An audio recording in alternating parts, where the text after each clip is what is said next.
So what happens when you take a 54-year-old classic Chevy truck and put over 6 figures in it?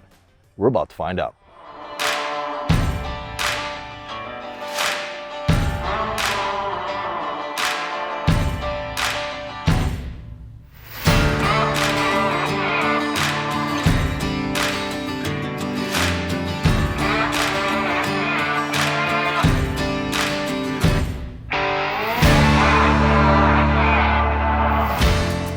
Welcome back to the OTG show. We're testing a 1967 C10 truck built by Ricky Ellis. And this truck is really a combination of 2 shops working diligently here in the Dallas market to put this thing together. Before we get into the specifics, let's hear from Ricky directly on why he actually built this truck. All I wanted was a 1,000 horsepower C10 slammed on the ground that looked something like black sunshine. I didn't want a show truck. I didn't want nothing pretty. I wanted to build a beast. This truck was drawn in my head long before I purchased the first part. What you see is what survived. It's exactly what I wanted to do. No matter what anybody said, this is what I wanted. Is it a hot rod? I don't really know. But let's talk about that one day when I'm finished. Thanks for sharing, Ricky. I always think it's great to hear from the owners directly or even the builders on why they actually had these vehicles built, because it gives you a unique perspective and insight into why they are the way that they are. So let's spend a little bit more time, let's get a little granular, and let's talk about some of the engine, the suspension, and even the accessories on this build. The truck's got a built LS3 stroke to 418 by Texas Speed, a set of custom LS3 heads, a stage 3 turbo camshaft to match the setup, 2 VSR 67mm turbos with 2 intercoolers, a built 4L80 transmission, a Turbo Smart eBoost 2 controller, an Aeromotive fuel system, a 3-quart Griffin radiator with dual 4500 fans, and of course, a Holley front drive setup. Let's dig into the suspension and talk about what gives it this stance and allows it to lay completely out.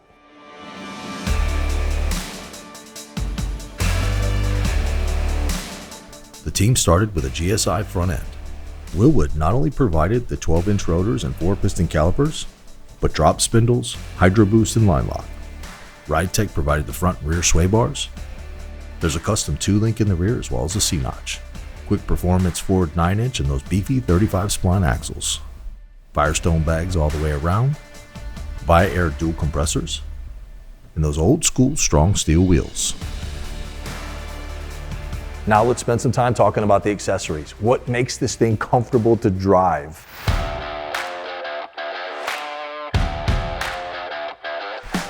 Before we jump right into the accessories, you have to acknowledge this build has 95% all new sheet metal from Southwest Classic.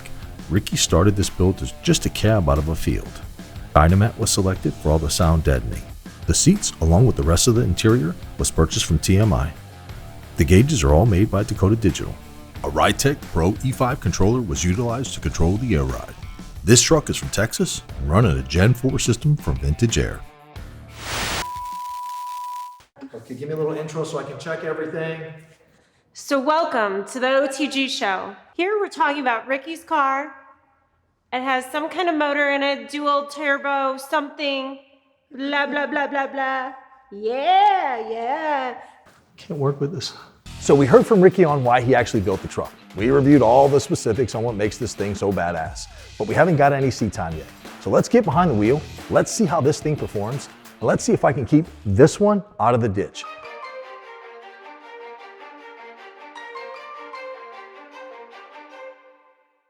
It took a while to shake down this truck, but it's finally in my hands. I can't say enough for how excited I am. You're gonna see me smiling a lot. I have had some seat time now. This is my 2nd or 3rd time running in this truck, so I'm super excited. The men and women that build these things and own these things, they like the old school feel with all the new modern day technology. So it's a balance. It feels old because it is old. We got 3 options to run today.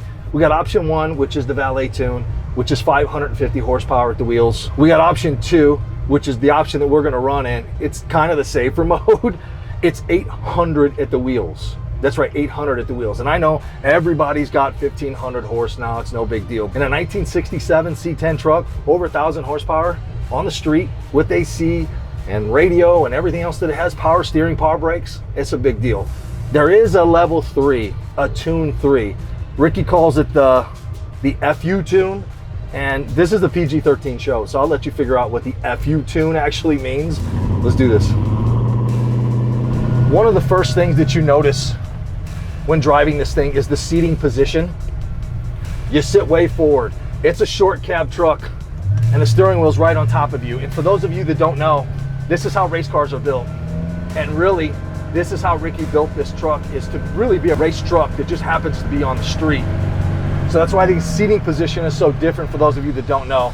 For those of you that have spent some time in a race car or a drag car or an autocross car, this is pretty normal. And it actually is a comfortable driving position once you get used to it.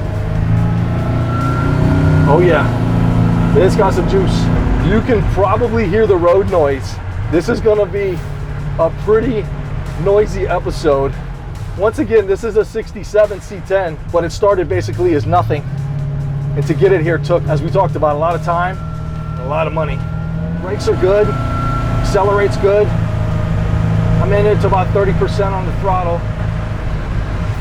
What's interesting is Ricky told me the truck has a little bit of a shake between 55 and 65. And I think that's obviously the front end. It needs to be aligned. And it's been aligned a couple of times, but they've done some tweaks to the GSI front end, and it needs a few more. But I think that would probably cause that shake to go away. I'm always watching the temp. Let's get it.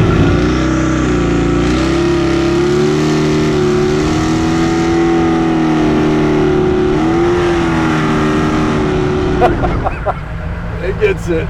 It wants to break the tires loose all the time, and it's got a good drag radial on it, so it's set up to rock and roll.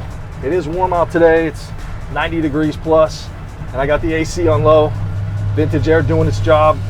We're hitting some tough pavement. This thing's got a nice old school sidewall. Come on. Yeah, there we go. Oh yeah, she gets it. And the tire's starting to really warm up, so it's starting to really connect.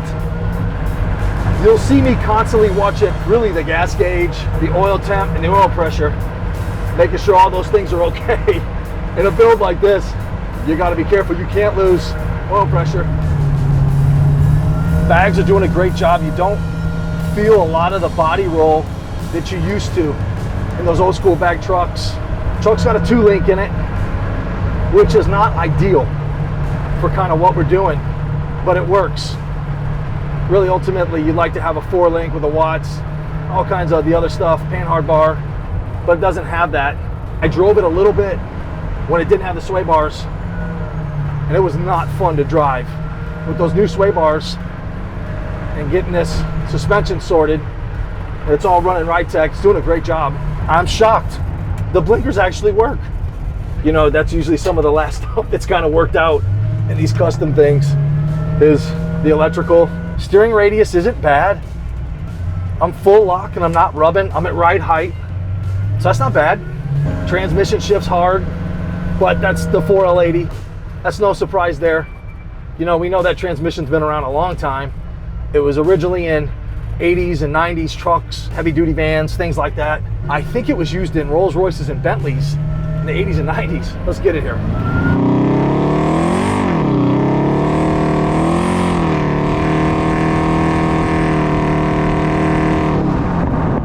You see him trying to battle it. The truck tracks straight. It really does. Under hard acceleration, and I love that.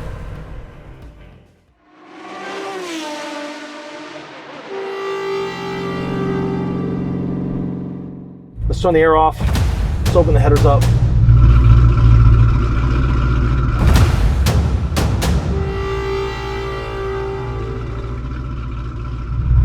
Let's rock and roll.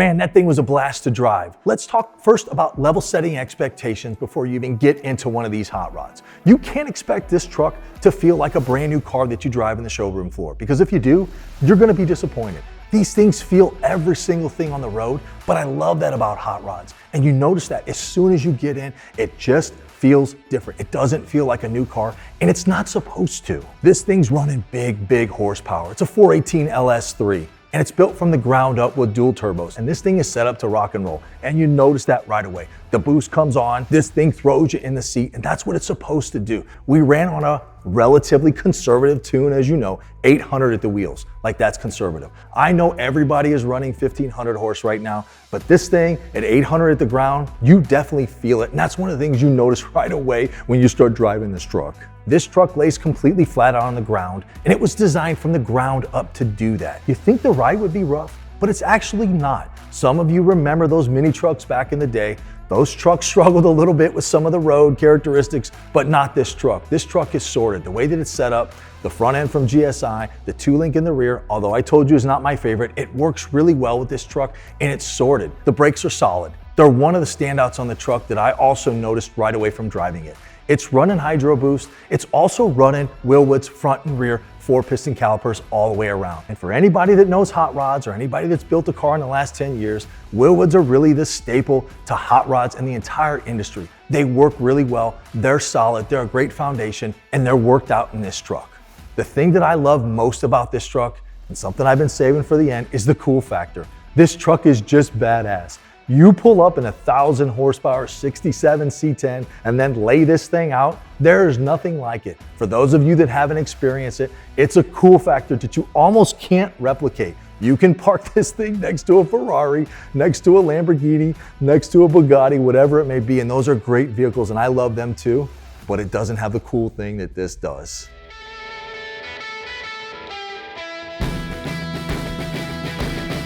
So let's talk about the heat. That's something that I battled with the entire time I was driving this thing.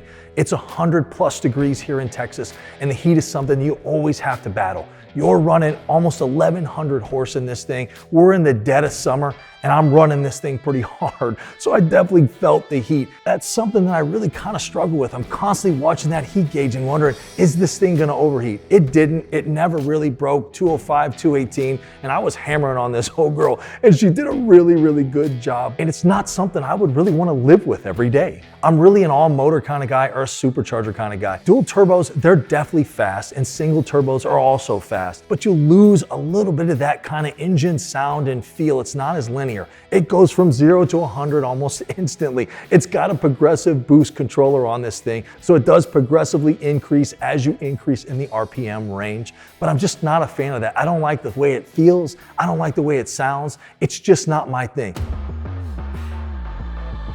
So the big question is, would I own this thing? That's a tough thing to answer. The answer is yes, and it's no.